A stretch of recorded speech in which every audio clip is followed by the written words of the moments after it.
Being financially free or wealthy means you have enough cash flow coming in from your investments and assets to cover your daily expenses. Now, the problem with that is when most people talk about creating this cash flow, they say one of two things. Either you got to go out and just buy some cash flow producing real estate, or you got to buy stocks that pay dividends. The problem is, what happens if all of your tenants stop paying rent? What if the government introduces some new moratorium so now your tenants don't have to pay you rent? Or what happens if the stock market crashes and companies slash their dividends and you were relying on this one stream of income?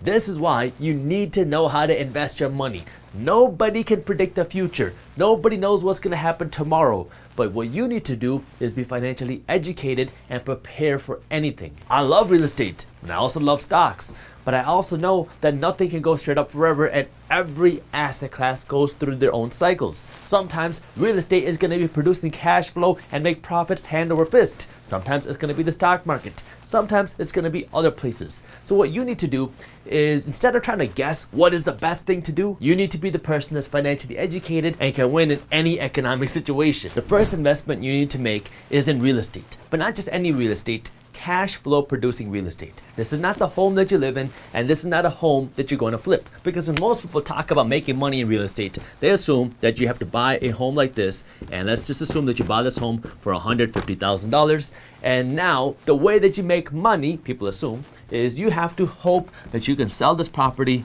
for $250,000 so you can walk away with your $100,000 check. Now, this is great. If you get this type of appreciation, that's fine, but I want you to get paid while you wait. So what I want you to do when we talk about owning real estate, and more specifically cash flow producing real estate, what you need to do is you want to buy this property, something like this, for $150,000. And now what you want to do is, instead of just trying to sell it for $250,000, you want to take this property, rent it out to somebody else for $1,500 a month. So you move in a family who is going to live here, and in exchange for them living in this asset that you own, in exchange for you giving them this value, which is the home, they're going to pay you $1,500 a month. Now, I know some of you might be thinking, $150,000 for a home? Where in the world am I going to find a $150,000 home?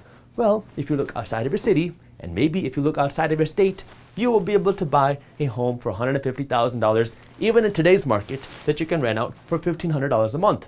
I have done this many times. So this is very possible, and now you will have a tenant that's living in this property that's not only paying for your home, they can help you pay for your mortgage, they can pay for your taxes, they'll pay for all your expenses, and they'll put some money in your pocket every single month. Now, real estate investing isn't easy. Every real estate investor has to go through hurdles. Every real estate investor has to go through roadblocks. There is a learning curve that you have to go over, and it's tough because now you got to know the real estate agents, you got to know the contractors, you need to know the attorneys, you need to know the building inspectors, you need to know the city officials. So there's a lot of people that you have to meet, and there is a learning curve that you have to go through. But once you go through the learning curve, real estate investing can become much more passive.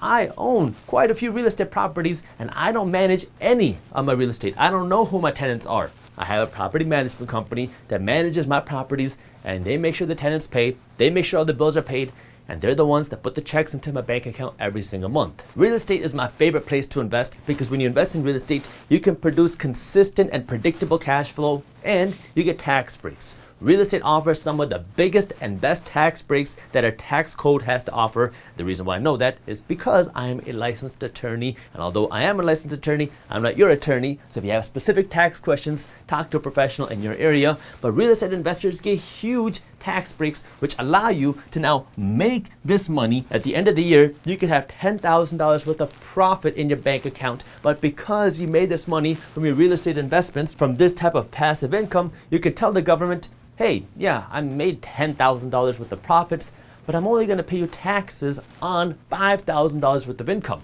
So you show the government, hey, I made $10,000 of profit, but I only have $5,000 worth of taxable income. So you're only paying taxes on $5,000, and all the extra money is yours. So you get to pay less in taxes, you get to produce this consistent cash flow that is predictable, and your money is hopefully in an appreciating asset. If you're buying real estate in a place that's growing, with more businesses coming in, well, now the value of your real estate is gonna go up too. And now you own the asset. So as property values go up, so do rental values. Now you're getting paid while you wait. Instead of just waiting for your property to go up in value from $150,000 to $250,000, you get a $1,500 check every single month. And as property values go up, your rental values will go up too. And so now you're getting paid while you wait. The first property that I ever bought wasn't a home that I lived in myself. It was a small 1,000 square foot condo that I rented out. It was a rental property.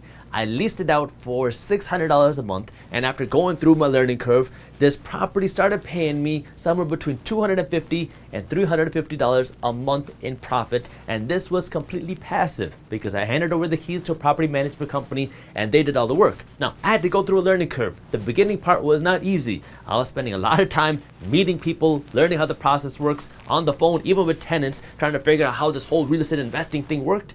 But once I got the hang of it, now this is putting $250 to $350 in my pocket every single month, and I still own that condo today, and today it's leased for $850 a month. This is why real estate is my favorite place to invest, because now you can stack this income. You can stack the cash flow. So now I started thinking, if every property that I own, every unit, pays me $250 a month in profit, then what I need to do is I need to figure out how I can acquire 10 units so I can have $2,500 a month coming into my pocket.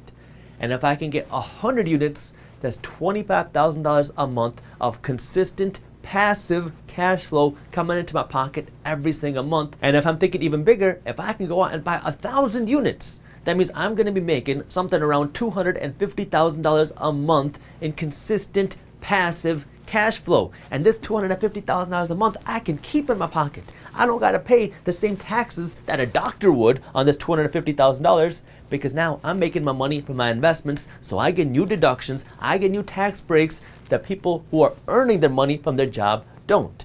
This is why real estate is so powerful, because not only do you get this cash flow, you get tax breaks, and you can get this appreciation, which is completely passive on your side if you know how to invest your money for the long term. Does this mean that real estate is completely risk-free? No. You saw what happened in 2008 when people who were highly leveraged, who didn't know what they were doing, got burned by the system. This is why you want to be a smart real estate investor and manage your properties smartly and buy properties that are producing positive cash flow, that are paying you to own them. What happened before the 2008 crash was people were buying properties where now they rent the property out and they would be losing money every single month, because the hope was in 2 or 3 years you'll be able to raise rents, and now when you raise rents you will finally be profitable. So people were buying losing investment properties on the hopes that rental rates would rise fast enough over the years that way eventually this property would be profitable. And even if it wasn't, property values were skyrocketing, so you can just cash out, refinance, and pull some of your equity out of the deal. Well, you know how that story ended. That whole bubble burst. So you want to be a smart real estate investor, own properties with equity in the deal, and buy properties that are producing positive cash flow. I'm looking for a minimum 7% cash on cash return on my money, meaning for every $100,000 I invest, or for every dollar I invest, I want to get 7% back every single year. So if I invest $100,000, I better be making $7,000 in cash flow a year.